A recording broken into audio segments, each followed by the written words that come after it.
Francisco Colombo. Ricky Hunter. Man, what a pleasure to be here. Welcome to Fiat Is A Scam. Love the name. Love the name. Love the name, yeah. I mean, when I was coming up with names for the podcast, this one just came to me because it's what I believe. And then so I just thought it sounds a bit controversial, I suppose. But the more I've done 7 episodes now, and the more I do, the more it feels right, because I mean, we were having a casual conversation last night at our local meetup, and I think the consensus between our group was exactly that, right? Fiat is a scam, and you see it everywhere. And we're obviously going to talk about Bitcoin, and we think that Bitcoin fixes a lot of these problems, don't we? Exactly. And Fiat is a scam. I would agree, but for a long time, it was the only thing we had. It was the only thing. So scam or not, it was the only thing.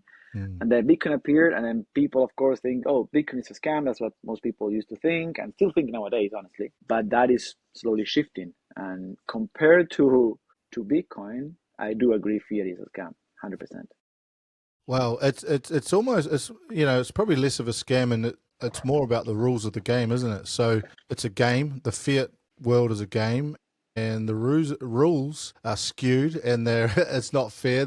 We've got a tiny little goal at one end, and then we've got a big goal at one end, and they've got a tiny goal, and they move it, and they have more players than us, and they are bigger than us, and the game is rigged, 100%. The game is rigged. Yeah, that's right. And I think just jumping straight into the Bitcoin thing, this one levels the playing field a little bit, right? So it feels a lot better, doesn't it?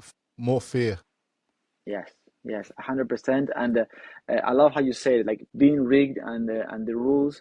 And that, I mean, if I could sum up Bitcoin, like it's so hard to say Bitcoin in short words, because it's so massive and complex. But like Bitcoin makes the leveling game even for everyone. That's what it does. It gives everyone a chance to pretty much save money.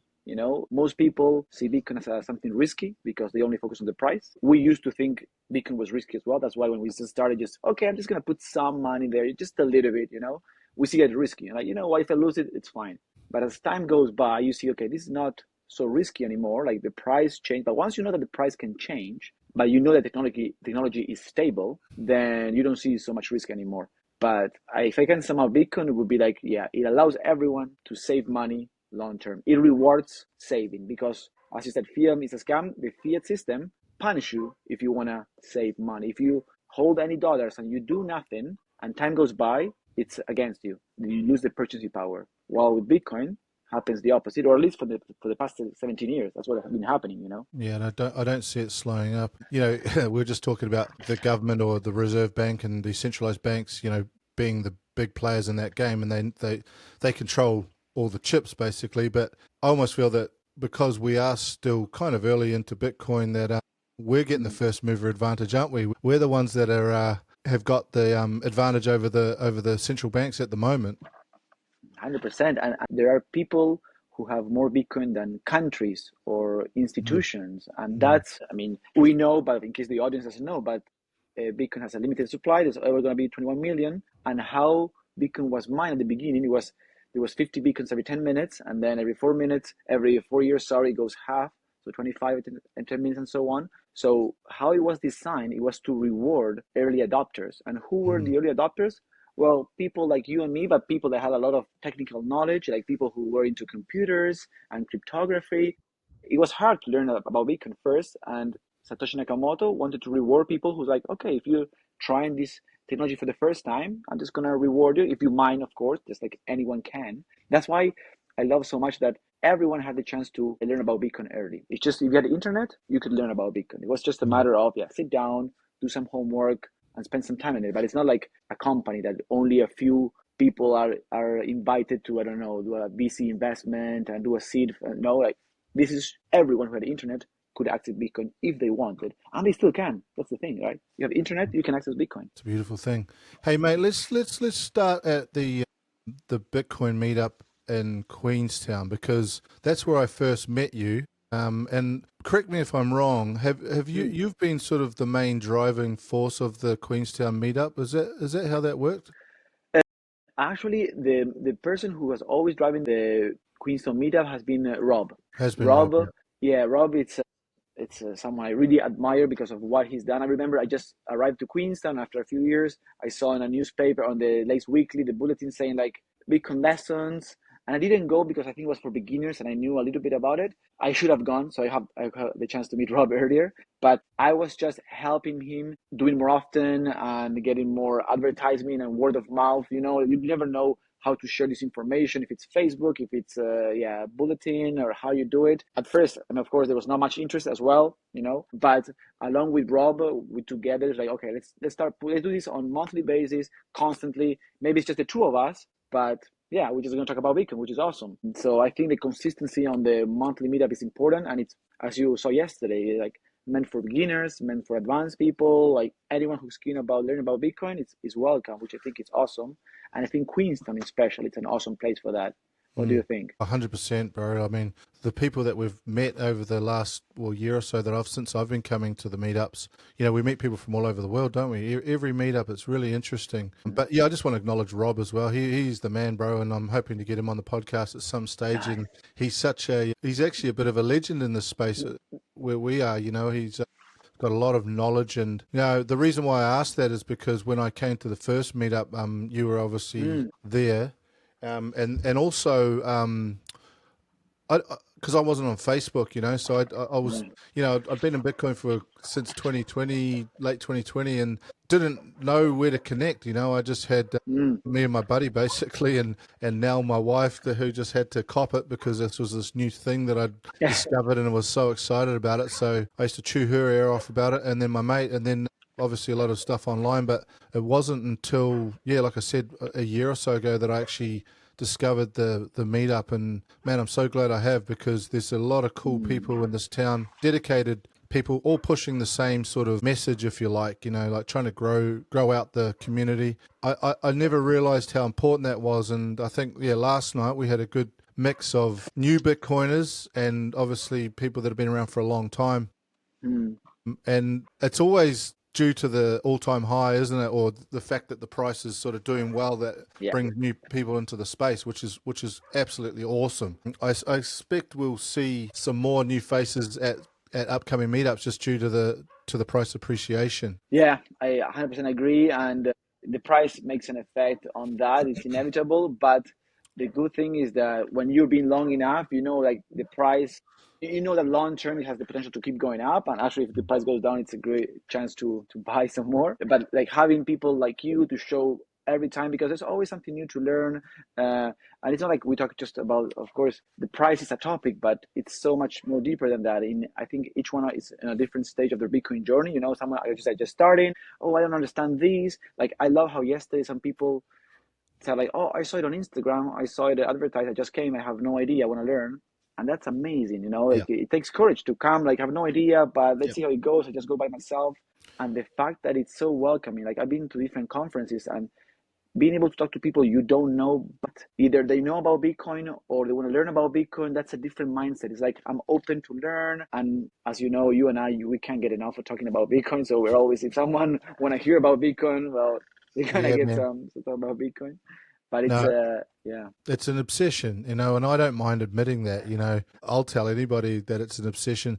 And it's, you know, we were talking about this last night, how there's no benefit to me or to you or to anyone to encourage people to be into Bitcoin. But, you know, I know how tough things can be financially out there, you know, and I believe, you know, maybe I'm wrong. I don't think I am, but I feel like Bitcoin is a great way, back to your original point, you know, it's a savings tool. We don't have to be savvy investors anymore. We don't have to take on a whole bunch of risk if we don't want to. You know, that some people like that. I actually probably do like a bit of risk, actually, but some people just want to have a tool to be able to save some money. And you can't save money. I mean dollars. Yeah. You can do it. You can certainly do it in Bitcoin. And it's just brilliant to watch new people come into the space. But then that brings me on to the next thing, which is the main thing I wanted to talk to you about, was the Bitcoin journey, bro. What was the you know, I know you are very passionate, bro. I've seen you Yeah. in action and been to many of your workshops, and I loved, Thank you. every now and again I'm going to go to Francisco's workshop. Like, I don't, honestly, bro, like I always learn something new. You know, it might be, what was I learning the other night? I came to there's something that you said and I thought, oh, that's brilliant, you know. So just Yeah. just man, gratitude to you, bro. I'm so glad that you do that. And anyone that I know that's mildly interested in Bitcoin, I'm like, hit up Francisco, Bitcoin Journey, bro. He's the And man. What was you the know, why did you do this, bro? how happy it makes me to hear that, because it is like a constant work in progress to reach where the point where you and I is like how our conviction about Bitcoin, we have to go through Mm, a lot, which is pretty much doing the proof of work, which is, yeah, reading podcasts, challenging our ideas, trying to think, going through cycles, right? We are here after a lot of experience, right? And what I've come to realize is that, I know, we read the Bitcoin Standard or Broken Money by Linda, all a fantastic book about, I mean, I'll say something first. You said like how you're obsessed with Bitcoin. Well, happens the same to me. And for a moment there, I was worried. I was like, hey man, I'm thinking about this all day. Is something wrong with me? Like, mm, it's just one topic, and I'm thinking about it all day. What's wrong? And I realized it's not one topic. mm, Bitcoin has about economy, incentives, technology, freedom, privacy. It's so many interesting topics in one. And that's why it's so appealing. And that's why I cannot stop thinking about it, because I learn so much about Bitcoin all the time. I studied law in Argentina. I have a law degree. I honestly, what I've learned thanks to Bitcoin and studied by myself is much more useful than what I mm, studied in university. It took many years, but I reckon that like how I now see things, how I question things, what can I do, what can I do, like the privacy, the savings, right? I've never been taught about finance in school, not even in university. I went to university, I had economy, but they never tell you about finance, the importance of savings, nothing like that, right? So the idea of the workshop was like, okay, I wanna teach people Bitcoin. It's intimidating. There's a lot of scammers out there. Just because any new tool, people take advantage, right? That happens with everything. But it's like Bitcoin is complex and it's hard, but it doesn't have to be if you can explain an easy way, right? So what I try to do is in this 2 hour workshop, I try to explain the highlights, the most important things I've learned in the past 5, 6 years. I want to make it easy for like young people, elder people, with the technical background, no technical background, like everyone. The thing is that we reach a point in history. It was like Bitcoin has proven itself for 16 years, right? We know for 16 years been working this technology. Had never been hacked. It's never shut down. Nothing, right? It's amazing, and the price has gone up ever since, from $1 from zero to over 100,000. We know that, but we're still in a spot where like most people are still not aware, right? For the first time, countries are starting to pay attention to Bitcoin. It's insane. So it's a fantastic moment to learn about Bitcoin. mm, And mm, I think that in 2 hours, I can teach a lot about it, because it started being like not everyone is going to read books about Bitcoin. Not everyone's going to listen to podcasts about Bitcoin. They don't have the time. They don't care. They don't know, right? But if they have 2 hours, they can be like, okay, for 2 hours, I want to focus and I want to learn about Bitcoin. And there's someone live that can teach me. I don't do recordings. I always do it live, either in person or online. But I want to connect with the people. I want to. Each person is different. Each person has their own background, their own questions, right? And I think in 2 hours, I can explain the fundamentals of Bitcoin. So people be like, oh, okay, I thought this Bitcoin was one thing, but turned out to be much more interesting than I thought, right? That's the great feedback I get sometimes. And like yours, like every time people learn new things, and I'm always polishing, like you saw one of my first talks, mm, and then you saw one of my latest one. I'm always trying to be like, how can I explain this better? What's a better example? The visuals, explaining. It's always constantly, and the feedback, it helps me so much, and be like, this was awesome, or this one is not very clear.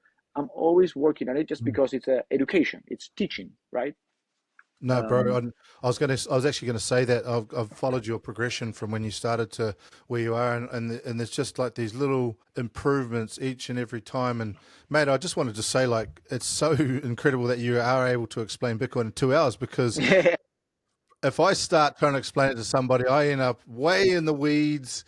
You know what I mean? And then suddenly I'm talking about the halving, and they're saying, "What's that? Where's the Bitcoin? What is it? What do you mean it's secured by electric mine? And so I get myself into a place where I get in too deep, and then I'm trying to explain it, and so there's a real skill in what you're able to do, bro. By oh, able to actually break it down, really good information and cover the whole history of money as well as, Mm. the technology, the blockchain, and having all those slides, and that's definitely helpful. But yeah, man, hats off to you, because I mean, this is one of the reasons why I've started the podcast as well, right? Because you get a, and I'm sure this is where you came to. You just get Mm. this, you feel compelled to actually talk about it. We talked about the obsession, but a lot Yeah. of it is that you want to share this, don't you? You want to share it with people, and I was thinking before I started the podcast, I was like, man, what can I do? What can I do? I talk How can to I? how can I get in? Like, I just want to, just want to share. You know what I mean? Yeah. So, this is the route I've changed. But no, man, it's awesome that you're doing that, and I'm seeing a lot of people coming through now, just with everyone that's working in this area. I think Mm. we really do have a unique part of the country where there's so many passionate Bitcoiners that are Yeah. really working to try and build it. And back to my original point, bro, there's no benefit to us, and that's not the Mm. point. But what I'm saying is, that's what I'm telling people about. There's just no benefit to me other than just like, mate, this could potentially take away a lot of financial stress from your life, Yeah, eh? exactly. And yeah, it's tricky one, and it's I think the incentives in Bitcoin are so amazing because I I just enjoy just like you talking about Bitcoin, right? And for me, each person who is like, okay, I want to learn about Bitcoin and comes to me, for me it's a okay, this person is gonna learn something that is gonna be really useful for the future because that's how it started for you and for me, right? Like a few years ago, we listened to someone, either a podcast or someone we know, like, hey, you should put some money in Bitcoin. I'm like, okay, I'll try it. All right, I'll fine. And that started something. There was a seed was planted, right? And then time went by and the price goes up. Oh, interesting, and so on. And my Bitcoin journey has been amazing. I've learned so much. And I want that for everyone. But at the same time, you cannot force people to learn. And one of the things I love the most about Bitcoin is like how it's grassroots, right? Like no one forces you to use Bitcoin. No one. You do it because you want. And with the job you're doing and your partner now with the Bitcoin Basin as well, like of like saying like to merchants, hey guys, just so you know, there's another option. You can look into this. Just see, like every merchant that's at Bitcoin, they do it because they want, not because they have to, just because they decide so. No one should be forced to use Bitcoin. But learning about Bitcoin can help you so much if you have enough time. Just like we started our journey a long time ago, I see the people that they start their journey today, like in a few years, they're gonna be like, wow, this is amazing. This has helped me so much. And so it's a learning curve, right? But it's like going to the gym. You're a fit person, Ricky. You go, you do jujitsu and go and exercise. It's not like you go to the gym one day and you see the results. No, it takes a long time, right? You have to Would be constantly nice. and learn. Would be nice, right? But it takes time, and that's the proof of work. But it's like Mm, we can make it. My idea is like I can make the journey easier to mm, tell you, point you in the right direction. Like this is how Bitcoin works. You have any questions, just come in Richmond, come to our meetups, or read this book, or listen to this podcast. It's like, guys, it's like a personal trainer. Like you can go to the gym and you can do whatever you think is best. But if you go to a professional, they'll tell you, oh, you do the exercise this way, you will get more out of it. You're gonna be more efficient. It's gonna be more results. It's the same, right? You can learn Bitcoin by yourself, but maybe you have someone who can help you because you don't have time, you don't have an energy, whatever. It's just a real person that can help you out. And I feel like when I teach about Bitcoin, I'm helping other people. And I'm also helping the whole Bitcoin ecosystem because that means more people are using Bitcoin, they're spending Bitcoin, they're saving Bitcoin. People might think that early adopters of Bitcoin, they just buy Bitcoin and never again. No, people constantly buy Bitcoin all the time. Like mm, I used to have some money in Bitcoin and now I save in Bitcoin. Every time I have something like, I don't need this for the next few years, I'll buy some Bitcoin. Great. Because it's not a certainty, but you and I, we really believe that in a few years, Bitcoin is going to continue to go up. I mean, so it's like, okay, I want this to increase in time. Great. I don't need it now. I prefer not to spend it on things I don't need. I'll just save it.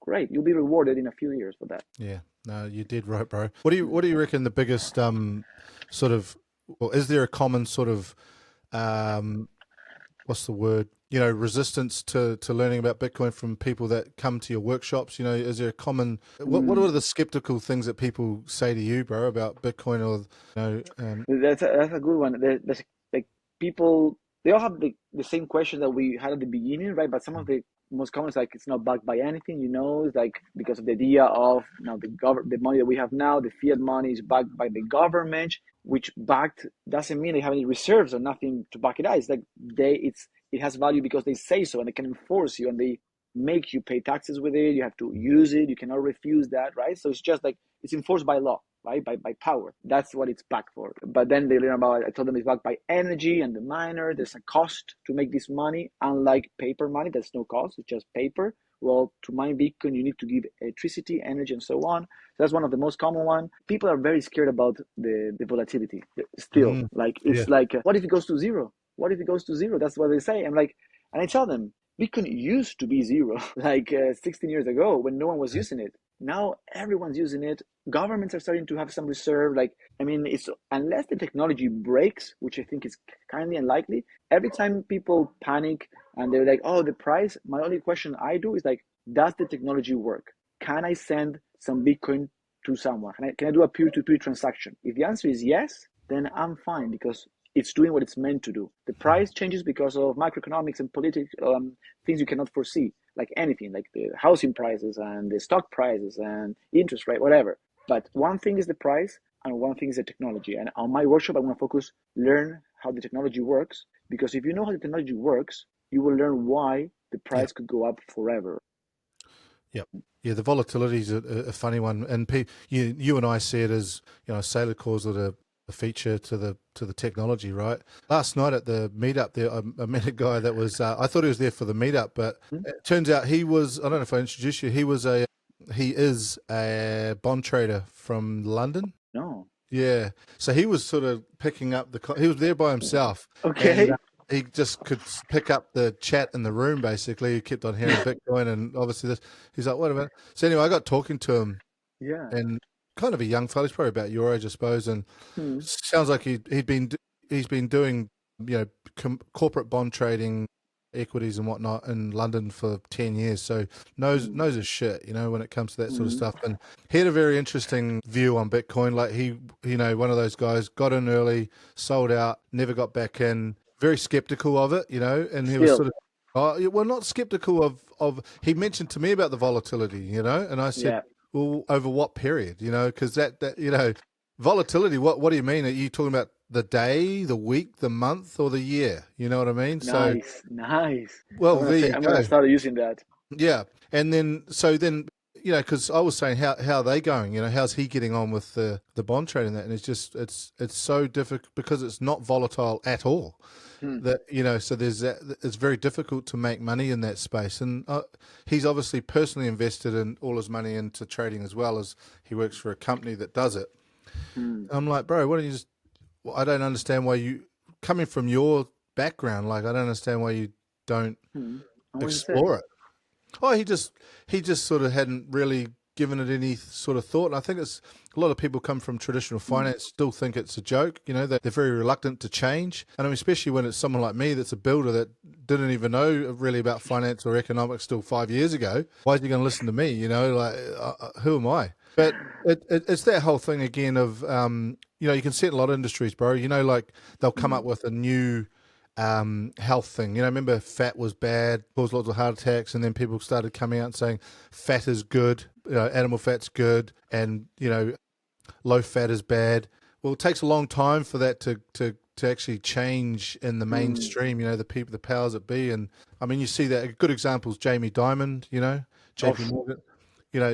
Completely ragging on Bitcoin, and you're like, mate, what are you talking about? This is, obviously he's a smart cookie when it comes to that set of rules, like that Yeah. game. You know what I mean? They're playing a different version of football than what we are, but we know the rules to this game. They know the rules to that Yes. game, and they But just don't want to know. what I don't see, and let me know what you think about this, but like people who are in finance, traditional finance, Bitcoin has proven itself so much, being one of the best performing asset in Mm, history, and still like not considering like having an allocation or changing their mind. I understand that you can think bad things about Bitcoin when it was like early days. We went from 3,000 to 20,000 in a month, and then back to 3,000. It was insane. But now, after constantly growing and adoption, not looking at it, if you work in finance, if your work is finance, I think you're being negligent, man. I think you're doing your job right, because mm, your job is to see the best performing assets and have allocation and mitigate risk and so on. And honestly, I think having zero allocation to Bitcoin not only shows how much that you don't know about Bitcoin. I'm not saying that in a way, right? Because it's becoming irrational not having any Bitcoin, especially when you can have any exposure you want. You can have $1 worth of Bitcoin, right? You can have any exposure. So you have zero exposure to something that could become the world reserve currency. I mean, it's not crazy to think about that, considering what has happened and what is happening. Some countries have Bitcoin reserves. They're starting to mine it. It's like it went from nothing to $100,000, and it's keep growing. Having zero exposure to Bitcoin, I think it's a risk from a finance perspective. What do you think? 100%. 100%. I belong to different groups and business groups and things like that. And, we have insurance brokers and financial, advisors and different areas of that sector. Most of them are not aware of it. And you sort of said Mm, before, it's the understanding. So it just means that you don't understand. And that's a kick to the nuts, that if you're an expert in finance, but you to don't their know this. ego. Yeah, exactly. It's ego, bro. You've got to let it go. I saw something. Was I watching something? And something a guy was saying, you've got to be prepared to humble yourself, to learn. And I think it's probably ironically, it's probably harder for a traditional finance person to Yeah, actually lose that. Even though you've got guys like Larry Fink in that now, who's the fucking grim reaper, if you ask me. But he gets it. He didn't get it for years, and now he understands it. As I said, he's the grim reaper. I don't trust him for a second, but he but was. it's smart. But he's smart. Well, yeah, exactly. He knows how to make money, that's for sure. But even he's been able to publicly say, "I had it wrong. I've did a bit more research, and now this is, and obviously they've gone pretty hard with acquiring Bitcoin, haven't they? The So ETF and everything. Yeah, exactly. I think it's still divided. What I think is gonna happen. I don't like to make like price prediction. I don't do that. But like I'm so I see things happen in two ways. Either we keep slowly going up, and down, and one day, just like a few months ago, we were like, oh yeah, we reached 100,000, great. yeah, And then we talked yesterday, 125, great. And then down. One day we're gonna be 150, mm, great. We're gonna go mm, down, and then yeah, great. If it's gonna be slowly or it's gonna be more like upwards, but like if you go up very fast, then it's gonna go down also very fast as well. But I think. People are starting to fear less Bitcoin and they don't see it as risky and they're not willing to depart with their Bitcoin so easy anymore, right? Because past drops, like one of the biggest one was when FTX, the second biggest exchange of the States, went bankrupt, it was a scam and so everything. A lot of people are like, they confuse crypto with Bitcoin and exchange with self-custody. They didn't know, it all was mixed up. So like this exchange went down, I'm going to sell all my Bitcoin. Everyone sold except a few people who started to buy at the bottom and then we reach back price, right? But I think now as people are more aware of Bitcoin, just like you and me, like in the past, one of my biggest regrets was selling Bitcoin. I didn't understand what it was. I'm like, oh, this has gone up a lot. I'm gonna sell before it goes down again, mm, and I mm. regret that. And I also regret not buying enough, of course. But as we all mature, the asset and we understanding, people are not gonna sell that easy. And if No. people don't sell, then the price is gonna keep going up. Just on that FTX thing, what's Yeah. the lesson? What's the lesson that we learned there? What was the lesson that should have come out of that is Hmm. self custody. You know what I mean? And now but still, like, look at Coinbase and these massive exchanges that are holding Bitcoin, and bro, that you shouldn't be doing that. That's another thing that we can dig into is self custody. Hmm. We've had some good conversations about that, and bro, it's such an important part of owning Bitcoin, and for some reason, people they just again, it's that education piece, Hmm. and I think it's guys like yourself that are actually, bringing it to awareness how important it is Hmm. to have your Bitcoin in self custody. Some people think, oh, it's too much, and I can attest to that because Hmm. I had Ledger for years, and now my setup's way more sophisticated. But I think a lot of people don't. I don't know. They don't trust themselves, or they don't. There's probably not a lot of places out there actually that are teaching it. I know there's BT Yeah. Sessions who's got a lot of good resources. I've told you I go with the Bitcoin Way because they do a Yeah. hand holding thing. I mean, there's guys like yourself that are coming through. Is that something that when do you broach that subject to people, that how important it is? Because I believe it's actually Nice. the most important part about securing Bitcoin, isn't it? Like it's no joke. And if you fuck it up, that's a bro. How do you know what I'm saying? That's a bad one, eh? No, When man, do, that's amazing because the thing that inspired me to do Bitcoin journey is because, and let me know if you agree with this, but at the end of the day, there's only two things you need to do to benefit from Bitcoin. step number one, understand how it works, right? And that's why I Mm. do the 2 hours workshop. Like, this is how it works, right? And then it's like, if you're gonna buy some Bitcoin, if you want to have some Bitcoin, because as a long-term thing, for my retirement or for my kids or for in 5 years from now, I want to make sure they're still there. You need to do it through self-custody. And self-custody, for the people that don't know, is pretty much Bitcoin allow us to own something in a digital space that cannot be confiscated nor debased by anyone. So you become the only owner of your Bitcoin, right? This is a step that not everybody takes. If you buy Bitcoin from an exchange and you leave it there, and of course the price will go up and so on, but you have the risk of, they can close your account, they can go bankrupt. Like we've seen so many times, FTX, and we know. But I agree, the most important part of Bitcoin is self-custody, because Bitcoin is not relying on third party. That's what it is, right? And if you have an exchange, you rely on third parties. Self-custody is like only you own it. But as you said, it's a double-edged sword. You have complete freedom. You own something no one can take away from you. But if you do something wrong, then there's no turning back. No one can help you find it. Otherwise, as the poor guy who's working in the dump, for the 8,000 Oh, Bitcoin, we know that story. But just like I can teach Bitcoin in 2 hours what it is, I think I can teach in 3 hours about self-custody for yeah. beginners, for people who, what, I want to just have a few $100s, a few $1,000. Hardware wallet is amazing for that, and it will last for many, many years. But it's very important that you follow the right steps, which are not hard, but they're important. Yeah. Because if you do something wrong, there's no turning back. So that's what I do. So like, once you know Beacon and do self-custody, then all you have to do is like just wait or buy some more and learn. But it's such a powerful thing, right? Just to be able to Massive. have yourself transfer to whoever you want, no permission, no high fees. It's insane. I recommend that to everyone, and everyone should do it, Yeah. especially considering how affordable a hardware wallet. You can get a hardware wallet for $200, and Yeah. you can store thousands of dollars, hundreds of thousands of dollars if you want. It's insane.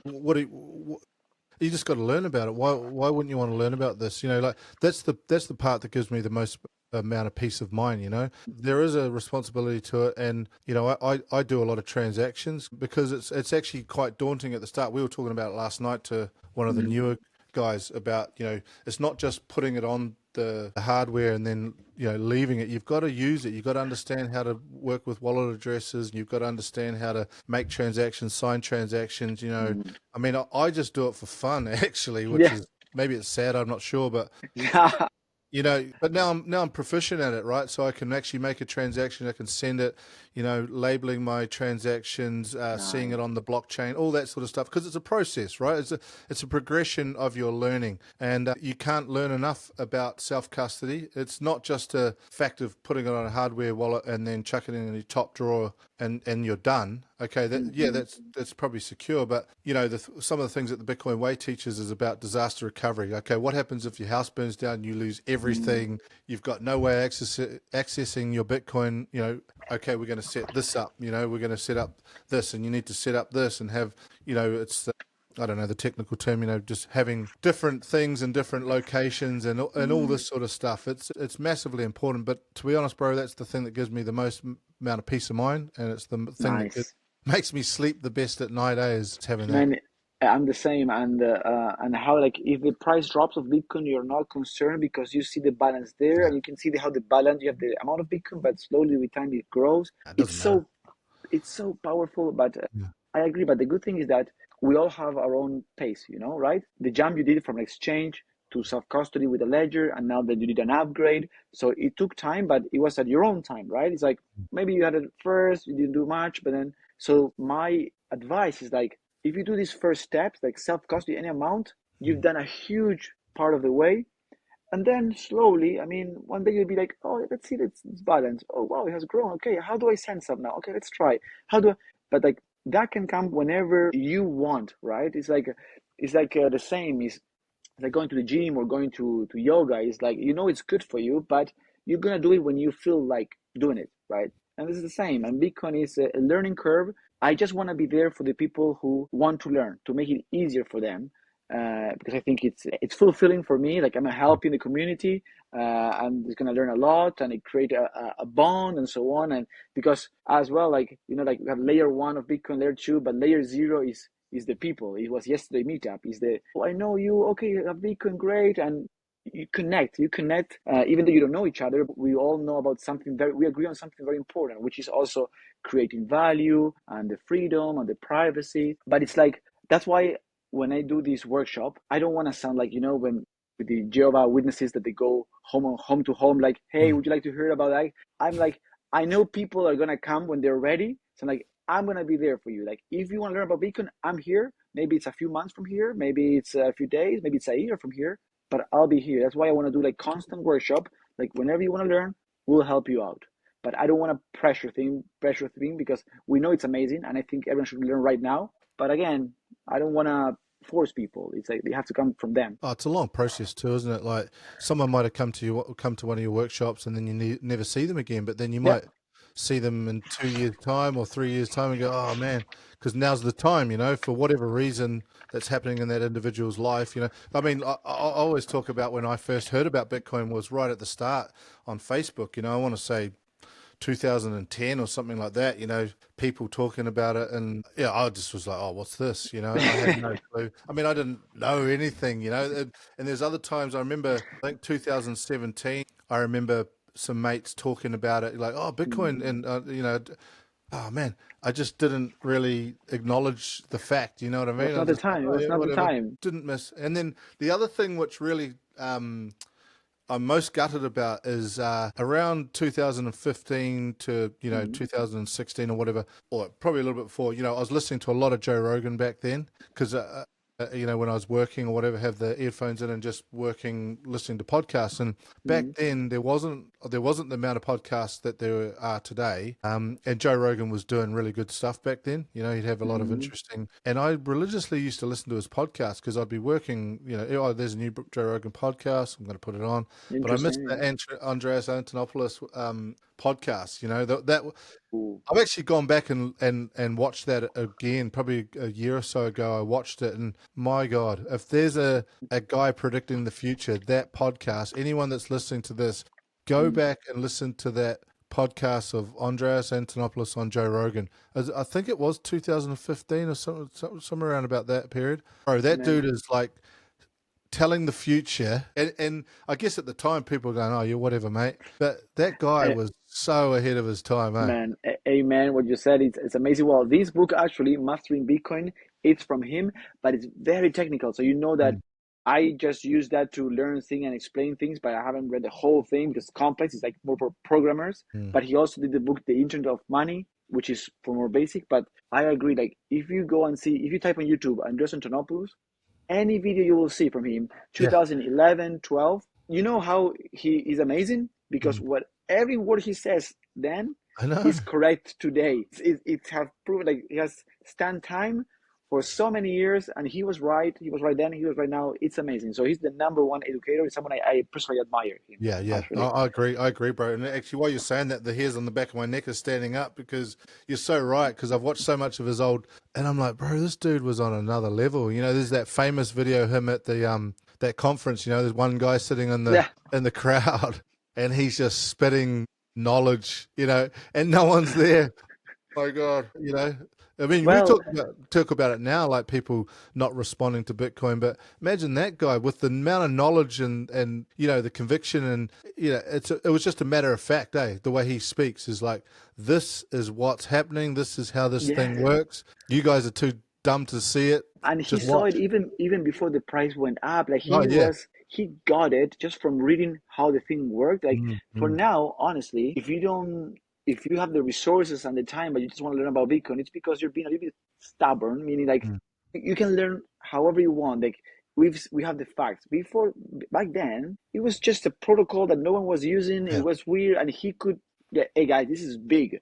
And that's why, just like you said, like, the empty room except one, two people, he's one of my role models. So Mm. when I do my workshop, I hope I can inspire a few Of course. people, like, be like, oh, okay, this guy, he's saying some truth. I'm going to look into that. Like, because again, people who listen to Andrea Novolo back then, they're going to be very grateful today if they kept their Bitcoin. And I think in 10 years from now, people are going to be like, oh, good thing about some Bitcoin. I listen to that dude in Queenstown. Great, right? They will. That's what I'm aiming. It's a long-term thing, and that's amazing. But he's the number one. I agree. He is, man, and I don't see much of him these days. He's sort of dropped out of public. Well, if you want, he has a Patreon. I think it's like $5 a month, and he does a Q&A for the members, so you can write your questions. He Nice. talks about a lot about Bitcoin, and now he also is talking about AI a lot because, yeah, man, he can't stop learning stuff. He has a massive brain, and sharing that's what he does. The complex things, Bitcoin and AI, he shares in a way that everyone can understand, just like the videos and the podcast you recommended. That's what he does.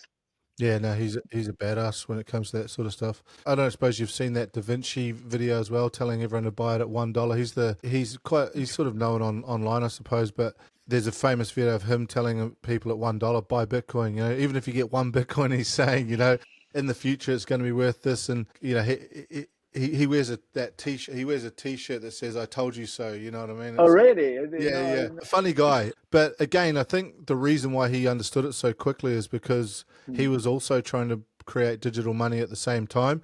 And then I think he was coming up against, like everybody, the double spend thing, you know, they couldn't Hmm. resolve that. So as soon as the white paper was released and he saw that, he's like, oh, they've solved that problem. This is going to be huge, you know. Those Nice. early sort of guys, and it's even talking to guys like Rob. You know, like he got it really early because he was a computer. You know, he's a computer guy. Hmm. I just don't think I would have. I just didn't have the capacity to understand it. Me neither. Me neither. I'm glad that some people took the job to explain in easy terms because again, I come from a background where I have no idea about computers, Mm. no idea, but it's just I do like most like the philosophical aspects of Bitcoin, right? What it means. One of some of the books like Check Your Financial Privilege or this one which is great, which is Resistance Money. Great books that talk about the change that Bitcoin is doing in a society, right? It's not because some people that's the thing of some people they just see it as an investment. Most people, going back to your question about what most people like they have a hard time, but most people just see it as an investment. This is an investment. Mm. They I remember that well the event we went that was the yoga retreat we have on the campus there, right? We had like our stall saying like Bitcoin Why did you information. remind me? Well, we went there, but I remember that someone like it was like yeah yoga and meditation. We were there just pure Mm. awareness, and someone was like, "What are you guys doing there? This is a yoga retreat. This is not like an investment thing." So they Right. associate Bitcoin with Yeah. yeah with taxes and yeah investments, and it's not like that. It's about freedom. It's about anyone Yeah. can accept buy Bitcoin. You open your own shop, you can accept Bitcoin. That's it. You don't need to register. You don't need permission. You just do it. It's the best. It's the best money, bro. Like I use it, and it's funny. You know. You know how like if you have to pay something, you sometimes look like ah. With Bitcoin, I'm like, yeah, I love using Bitcoin. Yeah, it's a different feeling, you know, because you know that money that you're giving is worth something. It's got some economic energy to it. It's alive as opposed to fiat money. You know that thing is like quicksand, isn't it? It's just sort of disappearing right in front of your eyes, and whatever you can hold on to, it's garbage, mate. What was your orange pill moment? Did you ever have a orange pilling moment? Good one, very good one. I think it was like a progression. Like I entered Bitcoin by chance because a friend told me just to buy some Bitcoin. Like, yeah, sure. I just ignored it, and then it went up a lot. I'm like, what is this? Okay, let's have a look.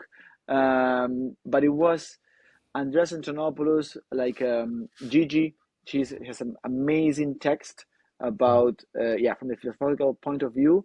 I think it was a gradual thing, and I still have that click moment that like because you're like and this how does it work okay on the mining is so complex Yeah. nodes are complex and like what is going on but I think like you push through and be like okay I'm listening to podcasts and then a lot of things they say about yeah private key public key xpub you're like what is this talking about but the more you listen like okay let's look into that what does this mean okay I mean there's no excuse for not learning Bitcoin now like again ChatGPT you know they can explain I use it Mm. so much like can you explain this complex topic to me in an easy way? And he explains, you know, like Mm. also private Mm. key, private public key. But I had a lot of aha moment when it comes Those like little the ones, right? incentives, like slowly, and I see that. Do you still have them as well? What's that? Do you still have like aha moment where like, Oh, oh definitely. wow, Definitely all the time. Yeah, but what I feel now is because, you know, my knowledge is quite broad now. and I Mm, wouldn't call myself an expert, but it's broad. So I mm, find myself understanding how I can use this technology. You know what I mean? Like I feel like I mm. start thinking of creative ways that I can use Bitcoin because you start getting an understanding of it, right? You start, "Oh, I understand how it works or what Yeah. it can do.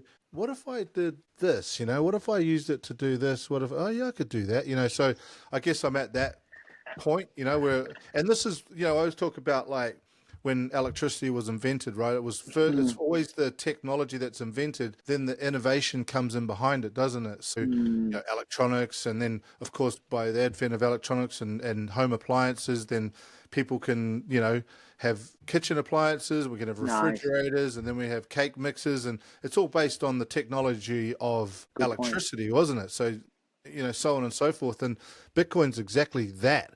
You know, Yes. right now it's a raw technology, even though Yes. it's sort of diversifying now into financial markets and, you know, lending products and, you know, Oh, saving, let's talk saving, about that. Let's talk saving. about that. The lending part. I think, as you said, as you were saying, electricity. That was one of the things that's like, oh wow, like now to ask for a usually to ask for a loan, you have to go to a bank. Yep. Okay, what's your payslip? Who are you? Blah blah blah. Where the money come from? Blah blah blah. Right? And now, thanks to Bitcoin and the blockchain transparency, you'll be like, listen, I have this amount of Bitcoin. I would like to ask for X amount of money. And someone's like, okay, I'll take it. I'll give you this money. And that person who has the Bitcoin as a collateral just Yeah. transfer the Bitcoin somewhere that is controlled by several parties. And it's like they don't need to know who you are, where you're Mm. from. They just know you have Bitcoin because you can prove it, and you get some money. And if you pay it back, great, we'll give you the Bitcoin back. If you don't pay it back, well, we'll take it, right? It's the It's best collateral, bro. insane. It's the best collateral, and I know this to be true. You know, I use it all the time like that, and it's only really this year that I've started doing that. And you know, as you learn, or you get more, it's not even necessarily about learning. It's more about the confidence and comfortability of using it. Right, I'm quite comfortable Mm, doing that now. You know, a lot of people will say, "Oh, you shouldn't get leverage and you shouldn't take loans," but you know, the way I see it is as long as you're not betting the house or the farm, you know, you're not going, you know, putting it all on red, but you're being calculated and smart about how yeah, you do take leverage. Because, I mean, any type of leverage or loan comes with risk, doesn't it? Even if you yeah, go to the bank and get, you know, $1 million worth of cuck bucks to buy a house, there's still an element of risk there, eh? You know, you could lose it massive. all. So when I look at it like that, bro, Bitcoin is the best collateral, man. To your Mm, exact point, I could get a loan now for $10 million if I had enough Bitcoin, and I could have it approved in probably half an hour. You know what I mean? So, yes. and you'd probably have the funds in your wallet, like by way of stable coin, in 3 days. You know what I mean? Like no KY, like there's a bit of KYC setting up the account. That's fine. I don't Hmm. mind doing that. But in terms of, like you said, you know, they're not freaking checking your tax Yeah, history and your all this garbage, bro. It's like, okay, you give me the Bitcoin, we'll give you the money. Simple as. that's it. And there's KYC option, there's non-KYC option because of multi-sig. So Mm. Bitcoin allows that only if two out of three approve, they can release the fund and so on. But like that's what the technology enables, as you said, like technology innovation. It's again leveling the playground. Now everyone can lend money, everyone can borrow money. Of course, you can do as a risk calculator, like I'll do, and borrowing money is good as long as you use it for something you know that is going to grow, like I want to start my own business and so on, and with time. But I think getting debt is fine as long as it's a calculator and you know, Yeah, and as long as you know that the price of Bitcoin can go up and down, as long as you don't bet everything you have. It's just like, oh, 10%, I can do this. Things in life change and you might need it because for some reason, and now you have that power, you know. It's like, oh, I don't have a bank account, I don't have, that's fine. You have internet, you can lend Bitcoin, you can borrow Bitcoin. And it's one of the and more, it's yeah. and it's I mean it's so good. So at the moment, you know, the loan to value ratio is, you know, considerably high, I suppose, at fifty Mm, percent. That's fine. Again, like I wouldn't recommend this for someone who's just only gotten into Bitcoin in the last sort of 12 months, but you know, I've been around for a little while and I kind of mm, understand it a lot. So I sort of understand. I'm prepared to take that risk. You know, it's a yeah, calculated risk. yeah, I think over time those loan to value ratios will come down as well because it's just inevitable that as more players come into the market, they've got to get more competitive. It's just begun going to become the way of life. You know, like yeah. how, you know, when you start pricing Bitcoin against houses, I love that metric out of Oof. all of them to people that don't understand Bitcoin. You know, what does it, used to take 300 Bitcoin to buy a house? You know, today it's like five or something like that. You It's know, and soon it'll be one, and then soon it'll be half, and now you're starting to see some of these mortgage products backed by Bitcoin. I think there's one in Australia Mm, now, and I mean, I'm guarantee there's many in America that are doing it throughout the world. I mean, bro, you're just gonna you're gonna stake your Bitcoin, right? This is what I believe. You'll stake mm, your Bitcoin. It'll probably be something like half a Bitcoin or something like that mm. to own a house. That's the reality of where this is going. Yep. And as long as that's collateral, and then you're making your payments, as the price appreciates as well, the value of the house is to the Bitcoin is doing that. So what does that look like when you're actually paying off the house? Are you just like, there's so many advantages to this technology that we're not even awake to yet. And I was sharing a bit of this sort of stuff last night to some of the newer guys that came to the meetup, Mm. and you could just see their brains bending because they haven't thought of being able to use a money like this, right? Because it's a tool, right? It's a Bitcoin tool. does all the hard work. You just put it in there and you let it do its thing. You know what I mean? And that's doing all the hard work, as opposed to at the moment, fiat money, you're doing all the hard work. Not only that, the government's putting it in there, taking their share, then the banks are taking their share. You know what I'm saying? And it's being debased or devalued every Mm. single day. It's like, Yeah. bro, you can't win this game. It's unless you're sitting at the head of the money printer, you can't win this game, bro. And as now it's very popular the phrase, but it's like you're for something that someone can print, right? Yeah. But the thing is that what is happening, and I love what you said about the properties, and as well as a big picture of Bitcoin, is like in the past, people were willing to give you, like one Bitcoin was $1, then 10, 100, 1,000, 100,000. It's gonna be 1 million. But there's gonna be a time, maybe it's many years from now, or maybe sooner than we think, people are not gonna give you, people are not gonna accept fiat in No. exchange of their Bitcoin. Why would I accept something that can be devalued, right? It's like, I'll tell you, hey, Ricky, I'll give you now 200 million pesos. Will you Mm. take it? It's a lot of Nope. pesos. Like, nah, well, dollars could be eventually the same. It's like, Yeah. no, I'll give you Oh, I my believe. Bitcoin if you give me for an asset, for a house, or for a service, or for when I buy start a business. But I'm not gonna take it for fiat. Mm. Fiat is a scam. It is a But scam, brother. that's the name of the show. It's happening, and just like you and me, we're using this tool. We're not gonna depart from our Bitcoin easily because we know how much value it has and the potential and everything. People are gonna start to catching up, and I love also as well how it's gonna change also the market, the housing market. Like because Yep. people use houses as a store of value, Yep. and houses are meant to be living, and because many people use a store of value that make it not available for other people, right? Because it's a big entry barrier. You need a lot of money to buy a house. But when people start, like I know people that are starting, they're setting the rentals to buy Bitcoin, Mm. Mm. and that is more and more people gonna do it. No maintenance, no fees, no tenants, no stuff like that. It's like, okay, it's a no-brainer, and I Yep. have freedom, and I can take it with Yep. me anywhere, and that's gonna make everyone buy their own house, which is great, or build their own house. In that case, we're gonna call you, man. Yeah, I mean, you're right. People coming out of property, I've seen it. I'm seeing it. I'm seeing it quite regularly. People coming out of property and moving their wealth into Bitcoin now for all those reasons you just said, which is great. Takes just leaves the utility of the house left, which is that take the economic premium out of the house. So Mm, and then it's coming down to be more affordable. And I think everyone wins. I mean, there might be some people that get wrecked if house prices fall too much, but as long as they well, I don't know if people are going to. Maybe they'll just sit on the sinking ship. Hey, you know what I mean? The house will be burning. They'll just sit there and do nothing. Whereas, I guess the savvy ones are getting out of mm, property. I mean that's the reality. I've told you privately. I've met people that are selling out of all of their property portfolio now moving into Bitcoin. I mean, I don't keep it any secret that that's kind of my play. I've no interest in owning property. I love building houses. I love my mhm. job, but when you compare it against Bitcoin, there's no real comparison. It's just Compared to Bitcoin, Bitcoin is always a better investment than a house. But like again, I would like to have a house for, yeah, to live in, for family, memories, yep, protection, but not as an investment. But house should not be an investment, and it was an investment because there was no other choice mm, because the fiat was melting and so on. But now there's an yep, alternative. But I love how it's balancing the play field for everyone, and now hopefully they can make it more affordable for everyone, so everyone can own a house,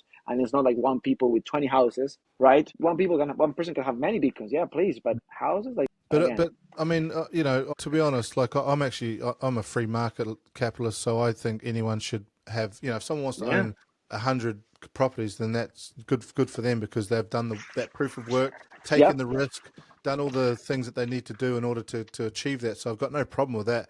It's just that, to your point about it, it's this is a much better way to maintain your wealth, really, is yeah, to, I believe, and you believe, certainly not financial advice, but it's like, bro, if you just put that same amount of money that you had in a house and left it here to do nothing, like you said, no insurance, no tenants, no maintenance, no, government can just mm, come in and change regulation and just decide that they're going to snatch half of that, tax you on whatever they choose to invent out of thin air.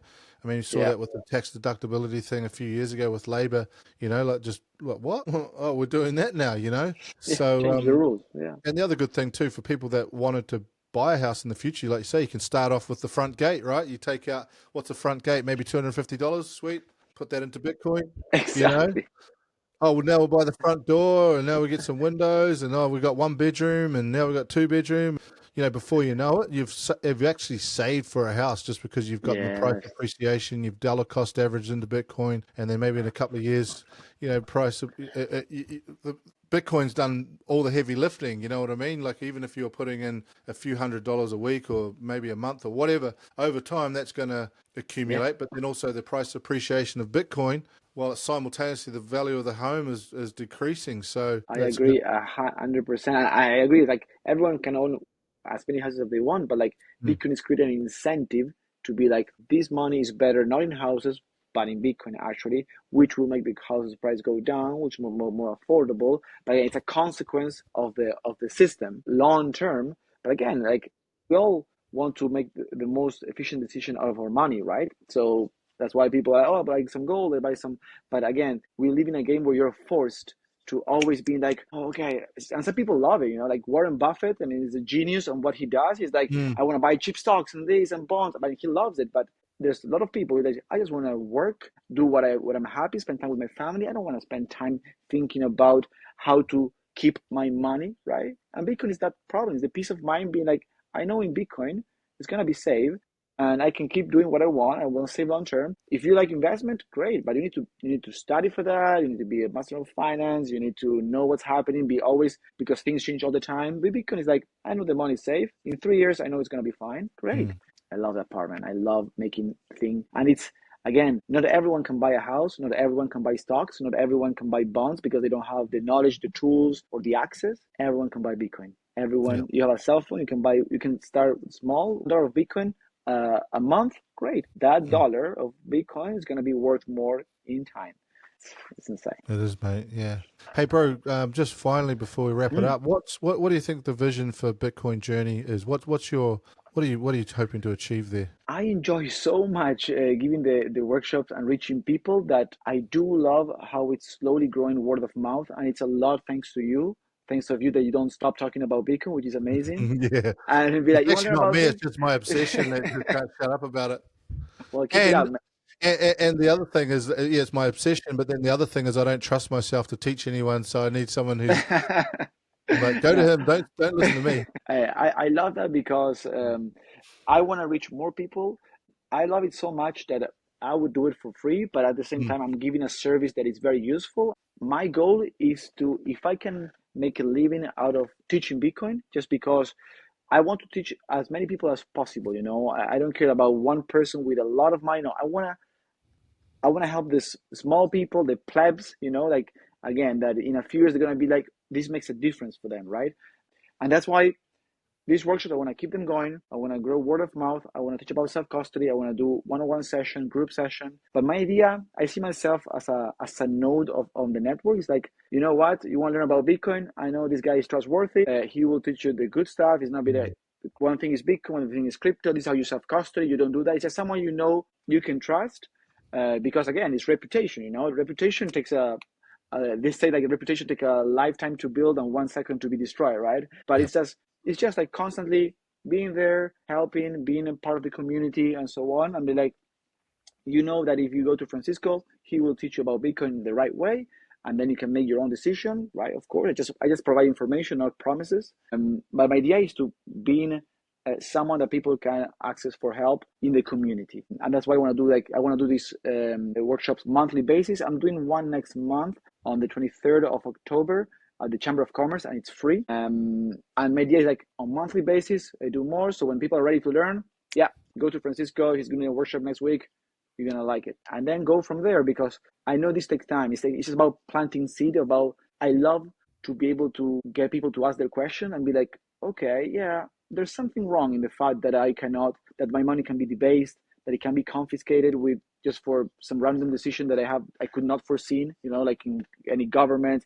Luckily, New Zealand is quite a steady government with strong institutions, but things can change very fast. We saw COVID. We know that. So it's not fair that things can change very quickly when it comes to your savings, right? So, okay, then Bitcoin is a solution, and I should look into it, and I should start, and that's what I'm aiming for. Like, show people like the Bitcoin journey is worth it. You can do it at your own pace, but it's important, and I'm here to help. Bro, you've all of that. I love the analogy about yourself and the node. I think that's a great analogy. And bro, you are doing incredible work, man. You've taught me a lot. You're teaching a lot of people a lot of great things, and I really respect you for the work that you're doing. And I know you'll go on and do lots of great things and share lots of knowledge with people. And I really look forward to seeing the gradual improvements that you're making to your workshop as well, bro. I love coming along to those.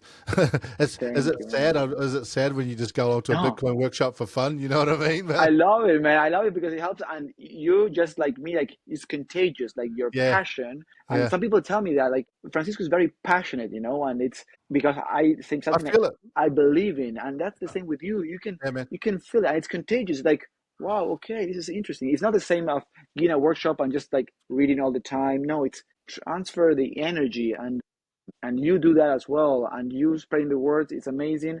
And doing the podcast is also great because it's going to reach some people, and some people hopefully is going to be like, oh, you know what, I'm going to learn. I trust Ricky, he's a cool guy, I'll do it. And that's how we Well, do. I appreciate that. We'll leave it Thank you, there. But Ricky. Francisco, you're the man. Thanks for joining Thank me you, today Ricky. on Fiat Is A Scam. It's been my pleasure. Thank you.